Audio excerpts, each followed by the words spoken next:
Tom. Hang on, you had it last week. Microphone thing poking me in the dick. I've got one down here too. I've got it this week. Yeah. Microphone down my pants. All right. Great to be here. I'm excited. Episode number 7. Said we wouldn't last. Here we are. We are. Defying the critics. A lot to get to today. Reset, go. All right. Yeah, go. I'll start. You start. We're going to delve into some very unusual things from the internet. Right. Introducing BangFit, the fitness method gyms don't want you to know about. It's your idea, not mine. Definitely not. We're going to find out some books to read and... We've got a sponsor. Yes.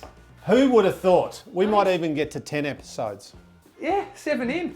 I'm very excited because we've been approached by a couple of people who are a bit not really in our wheelhouse in terms of, hey, would you guys be interested in, we're like, Yeah. maybe not. But we got approached last week by a company called Body Scan, who are based in Melbourne, and they do DEXA scans. If you don't know what that is, it's like you're lying like a big comfy bed thing, and it measures your body fat, measures how much lean tissue or muscle you have, bone density, and a whole bunch of really good stuff. Does your BMR, basal metabolic rate, tells you how many calories you need per day, kind of at rest. And So then- basically, you can throw out those old... the calipers. Yeah. Who invented those? The calipers. Yeah, like, is that... Was that a joke? Is this part of the ad? It's not part of Are the you ad. digressing? No, they're okay.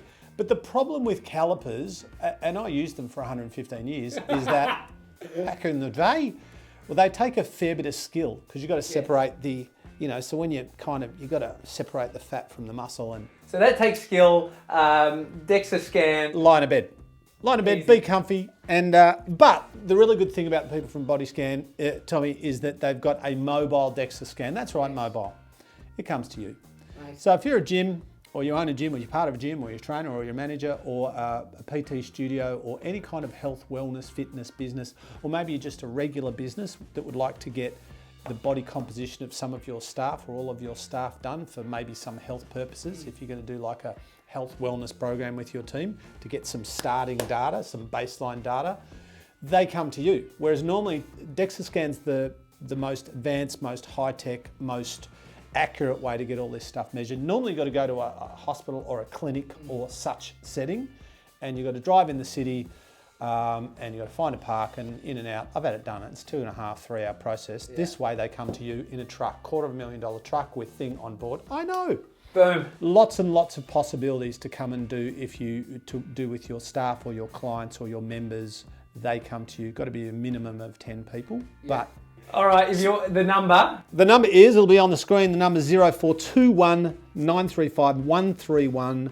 Pam, have a chat to her. No obligation chat. If you just want to find out more information better than us two dickheads have supplied, give Pam a call. All right. The end. Let's get into it. Right. All right, to start us off, Yeah, Tom. I want to talk to you about useless feelings. Where do you come up with these questions? I Google. Give me an example of a useless feeling. Useless feeling, let me give you the context of a useless feeling, Uh-huh. is something that doesn't serve your growth, serve you moving forward in your life. One of them for me is impatience. So being impatient about my life progressing or me, getting more successful in a short amount of time. Like frustration. I mean, these are all normal emotions. So frustration, anxiety, stress, all that's kind of normal, but it's whether or not it serves you. So one is understanding where it comes from, and then two is figuring out what you can control, what you can't. And that's one of the problems with am I just way too laid back here today? You were really getting on the couch. Yeah, that's right. But one of the problems is that we live in this instant gratification culture and mindset where we've spoken about this before, but and some things can be done more quickly and more efficiently these days, but some things can't, So if you want to lose 20 kilos, that's going to take some time. You can lose 20 kilos quickly, but you're not losing 20 kilos of fat. You're just losing 20 kilos of weight, which will be mostly water.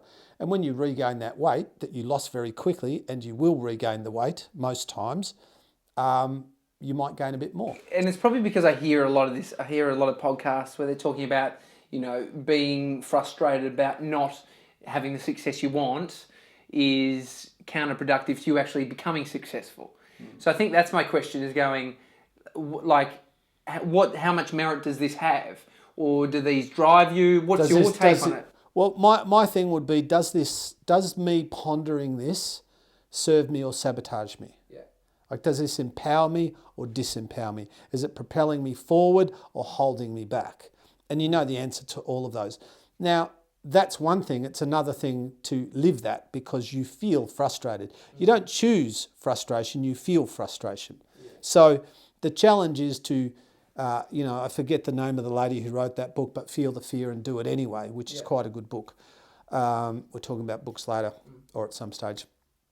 So it's being able to recognise, yes, I'm frustrated, or yes, I'm a bit scared, or yes, I'm a bit confused, or yes, I'm a bit apprehensive, but I know what I should be doing, so I'm going to do that. I'm going to do that. And yes, this is taking longer than I expected, but that's okay. I mean, the number one reason, no, it's number one, it's in the top few. Number 1 to 3 reason that people don't succeed is simply just because they don't persevere. Like, we just give up. We just throw in the towel. We just go, oh, it's too hard. It's too long. It's too laborious. It's, but it's more often than not the people with less talent and more resilience and more stickability and stayability over time who outperform people perhaps with more talent and potential. It's good. What are you frustrated about at the moment? Like, what would you like? Let's focus on Tommy for a moment. What would you like to be different? In my world? Yeah, not personal, not you and your girl, but professionally. I think things happening faster. It takes a bloody long time. Yeah. And I know that in my head I know it won't change, but a lot of the time it has taken a long time for me to get somewhere. But you're saying the perseverance is what will make you succeed in the end. Yeah. But then I always battle with going, it's annoying because it is taking so long. Yeah. And so how does someone persevere? If someone's feeling the same way. I think also what happens is sometimes it's we want it to be that linear projection and trajectory, and sometimes it's that. But then sometimes there's a really good book called The Tipping Point. I'm preempting our later segment. Yeah, all right. I can't remember who wrote it, but excellent book, The Tipping Point. Yeah. And sometimes it's like spinning your wheels, spinning your wheels, spinning your wheels, boom, and something happens. And so, for example, even with us, when we started doing these, I do a bunch of things, you do a bunch of things. We kind of bumped into each other and had known each other a bit through other things and went, how about we do this? And it's fun and we enjoy it, and hopefully we're providing a bit of amusement, bit of insight, bit of education. But I know that I can put up, here's me talking about almond milk and I get 45,000 views, right? Well, here's me talking about almond milk, 45,000 views in a couple of days. And then you and I do something like this where we come in, we set up lights, and there's this whole production thing with multiple digital cameras, and you go and edit, and then you go, 3,000 views or 4,000 views. But I know that, I think that what we're doing is good, but I don't think we have the momentum yet. And it's not because what we're doing is not good. It's because there's no awareness yet. There's no brand yet. There's no expectation because no one really knows about it.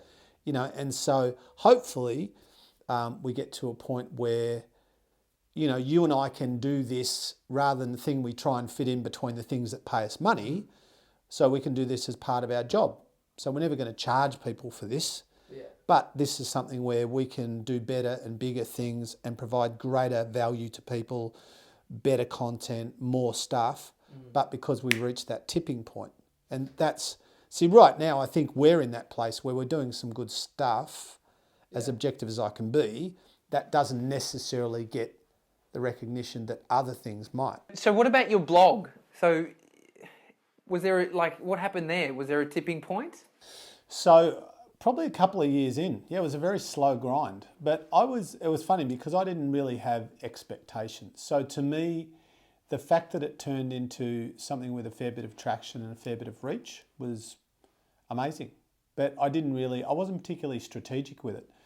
But I just wrote, I think this is one of the challenges for people is to just, whether or not it's a blog, a vlog, whether or not it's on Facebook or Instagram, if you're in this space where you want to add value and provide quality content, just don't stop. Just keep doing it, keep doing it, keep doing it. So I wrote, early days, I wrote things that very few people read and got next to no feedback. And then I wrote other things which were shared thousands of times. What are you laughing at? I'm going to tell you, I've never told you this. This is really funny. So I used to read your blog and I put my friend onto it. I'd just email, because I think that's what you do. You email people, just go, get on this now and start reading. So I sent it to a friend of mine and her and I had this running, it was a joke, but it was kind of serious. And it was, what would Craig Harper do? You're not the first person to say that. Really? Yeah, that's funny. So it was just oh, mate, got this going on. Well, what would Craig do? What would Craig go do? That's, well, you know who else I say, and I don't want to compare myself to him, but at all. Jesus, in America, there's this thing, and it's it's stickers. What would Jesus do? It's like this big thing. What would Jesus do? Maybe we could do what would Craig do? Yeah, let's not do that. Let's not do that. Apart from the fact that I'd probably upset about 1 million people. All right, moving on. Books. We've mentioned a few. Yeah. But let's let Merrin ask this on Facebook. Oh, Merrin. Yeah, hi, Merrin. I know Merrin. Merrin Wilson. I met Merrin Wilson at one of your camps. I'm pretty sure. Yeah. I think, hi, Merrin. And Krishna, her husband. Yes. He's a mate of mine. He's a good boy. He's funny. Yeah. That's what he does all the time. He'll know what that means. The rest of you won't. I have no idea. So, a couple of good books. So, and quite random. So, there's a book by a guy called Adam Alter called Drunk Tank Pink. And it's basically about the way that the world that we inhabit, everything from the colours around us, the environment, nature versus concrete jungle, the clothes that we wear, whether or not we're around an angry person or a warm, loving person, how all of this stuff affects us psychologically, emotionally and physiologically.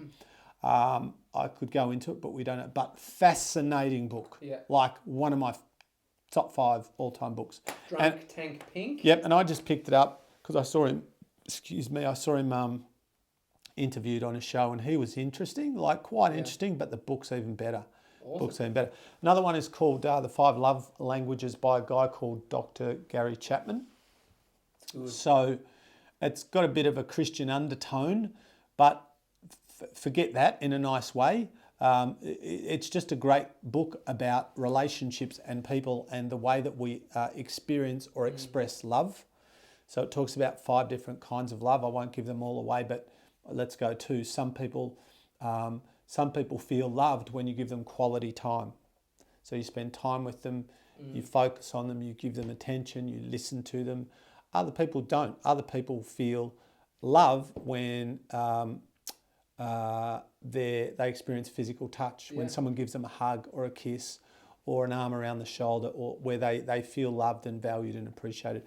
So, and all of these are expanded on. And one of the main reasons he asserts that we don't connect sometimes is because I'm trying to love you, show you love as a friend, using my love language, which might be number 1 and you're number 3. So there's a disconnection. So it's understanding what meets your needs as a mate. If I knew, for example, you would love me to come over and help you do some gardening with you, but it's not really my thing, then to demonstrate love, I'd come over and help you with the gardening. What do you think my love language is?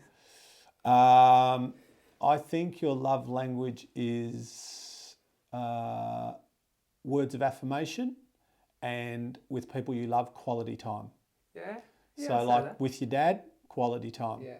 With Amy, quality time. And then with people that you kind of maybe respect or look up to, words of affirmation. Hey mate, that's awesome. I really love that thing that you did. Yeah. So when you tell me that you love my stuff, are you just... No, it's shit. But what I want to do... You're just manipulating my love language. Yeah. Oh, yeah, and I don't really like it at all. And you're a dickhead. But here's what I'm doing. No, just kidding. He knows. No, but you are genuinely very good at what you do. Oh, here we go. Oh, God, thanks, Craig. Tell me more, please. Tell me more. And do you want to spend some time together? Okay, so book number 3 is... made myself a little list. I better have a look at my little list. Is Oh, The Tipping Point by Malcolm Gladwell. Really good book. He wrote Outliers too. Outliers. And he wrote another one that I was trying to think of. Someone will tell me. You may put it on the screen. Yeah, right. That's a really great book about understanding how things kind of build and build and build and then can just explode. Amazing stories in that book. You know what I love? Books where they go, here's a bit of theory and science about how things work. Now here's a story. And the stories in that book are fucking great. I love it. And then the last one, which is quite different again, I forget the actual name of it, but it's Andre Agassi's bio. Okay. So post-tennis done and dusted. And even if you're not a sports person, it's fascinating. It's a really, really, really insightful book about somebody who was the best in the world for a period of time and the way that they dealt with stuff and didn't deal with stuff and what was going through his head and his heart as we were all looking on going, Andre Agassi's awesome. He's a rock solid human being. I really like him. Now, we've got to move on. This is why I've got this here. Right. So, last week as I was walking out, you said to me... Yeah, what did I say? Maybe we could talk about some random things from the internet. All right. Like... rather than bringing shit in, let's look at something stupid. Yeah, I've had enough vibrating things. Ha! Oh, giddy up. So, how many years you been in the PT game, in the fitness industry? Well, Tom, thanks for asking. I started in the fitness industry in 1981, just after the dumbbell was invented. 1982. I started PTing people in 87. So my point to it... a long time. Yes, a long time. So you've seen probably every fitness fad or new bloody whiz-bang program that someone's written. I'd say I've seen most of them, Tom. Yeah? I'd say I've seen a lot of them. Why are you calling me Tom now, by the way? I don't know. I think there's something loaded coming. I'm a little bit suspect. You're nervous, eh? A little bit. All right, so I found this after you told me to find something weird on the internet, and it's probably as weird as it's going to get. All right, I'm ready. Introducing BangFit, the fitness method gyms don't want you to know about. Here's how it works. BangFit is a game-based fitness program that will get you into shape while having the time of your life. Just go to our website and choose a sexercise. This is not real, is it? There's not actually a website, but there's an actual game. Then sync the website to your smartphone, attaching it to your waist with the official BangFit band. The objective of the game is to hump along with the video on the screen, copying each movement in order to get your muscles working. The better you coordinate your moves, Mum, I had nothing to do with this. Dad, nothing. It's all him. but you'll be pumping nonetheless. So glad you brought that along. So you thought it was a joke, right? Is it not a joke? It's not a joke. What do you mean it's not a joke? Like that's an actual program? Is that an actual app or something? So it's, yes, and it has like tracking like time. I don't know. They're probably getting heart rate in there somehow with the waistband thing. But I looked through it. Like I read up on it. And Did you take it for any kind of? Did you go, Ames? No. No, I did not. But I guess I wanted to bring it because you read in magazines, Men's Health or whatever they are, you read about them saying how many calories you're burning in the bedroom. Yeah. What's going on? Okay, so I've had this conversation a few times, even on radio. So there's periodically numbers thrown around like, having sex is like running a marathon. So nothing like running a marathon unless the marathon's about 80 metres. So the actual amount, generally speaking, of energy expended during sex. Remember, most people, I don't know about you, Tom. Tommy, you had sex yet or you're saving yourself? Yeah, I'm getting married in 6 weeks. It's going to be terrific. You'll love it. You should maybe start practicing. Yeah? No, just wait. But I don't know. The average, I think, where do I see somewhere where the average person or couple have sex for start to finish? It's like not longer than 15 minutes. It's like 7, 8, 9, 11, some minuscule amount. Like no one's having sex. They might be kissing and cuddling, but having sex, intercourse for half an hour, 45 minutes. Are they? We'll find out in the comments below. Does that happen? I don't know. So most people, I think it's somewhere around 15 minutes or less, and I think the calories expended would be less than 100. Yeah. Less than 100. So what's that in equivalent to, like a piece of food? Like what Piece of bread. Piece of white bread. Piece of white bread. One session's one piece of bread. And again, it depends. If you're, it depends on the context. If your part in the whole procedure is this, oh yeah, that's great, move around a bit. All right, I'm done. Get out of the way, I can't see the telly. I mean, if that's your role, yeah, probably not many calories at all. All right, so don't listen to the magazines. Yeah. In your, I guess, expert opinion, do you think something like this is going to take off? No, I wouldn't think so. All right, and now I think you've learned not to ask me to bring things from the internet because they're really weird. Yeah, that's weird, but that's okay. We live and learn. It's all good stuff. It's all good stuff, Dom. All right. So finish off. Yeah. We did it last week. Yeah. Thought of the day. What are you pondering? Well, I wanted to just touch briefly on, remember we've spoken about this thing called subjective reality, which is how we see the world, how we see us in the world, and how we create our own experiences. So, probably the most important interpersonal skill is communication in terms of all of our relationships. So at work, at home, out and about. So how do we become good communicators? Well, a big part of it is understanding who we're talking to and also having an awareness of the fact that the only person who thinks like us 100% of the time is us. And that when we are giving a message that we think, I might think, for example, that I'm encouraging you and giving you positive feedback, but what you're getting is criticism and bad energy, right? So while I think I'm doing something positive and helpful, your experience is not that. So if I want to create connection with you, I need to at the very least try to understand your view, your perspective, your insight, your awareness, where you're coming from. Not so that I agree with you or align with you or that I even like you, but that I understand you. So part of my job is I talk with everyone from surgeons and lawyers to the general public, to blokes in prison, to drug addicts and alcoholics. Every week I work with addicts and alcoholics, is to understand the way that I might need to share the same or very similar message with a bunch of addicts would not be the same if I'm talking to a group of year 11 girls in a private school. I might be talking about decision making in life and effectiveness and resilience and health. And the style and the language and the approach I might take with the girls would be totally different, even though I'm trying to create a positive outcome in both cases. So understand that your reality is not everybody else's, and if you want to create meaningful connection with the people in your world, try to see whatever the situation or conversation is through their eyes. God, I was just thinking as you're saying that, you have to think about that going into a conversation. How do you not overthink it, then start acting like really weird, trying to communicate like them? Or how they need to be. I think you just need to go in mentally prepared. Like when I say to you, there's a little 6-year-old girl, I want you to have a chat to her about ABC. You're not going to talk to her as though she's 30. You're just going to do it on autopilot because she's 6. And you're going to go, hey, how you going? And da-da-da-da-da. And you're going to use the right words and the right tone and the right energy because you do it on autopilot. But grown-ups all kind of look the same.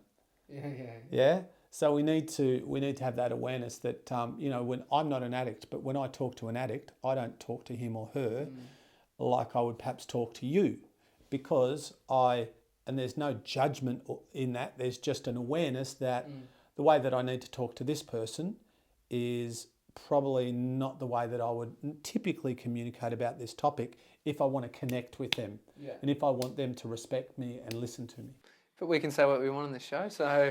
We certainly can, Tom. Or can we? I mean, we're all grown up now. We've got a sponsor on board. Well, we didn't say fuck in the ad. Yes, no, we didn't. But right then we did, definitely. Should I start beeping out these? Fucking body scan. Get the fuck along. If you want that number again it's right here. The DEXA scan. Check them out. That's it, mate. It's been real. And...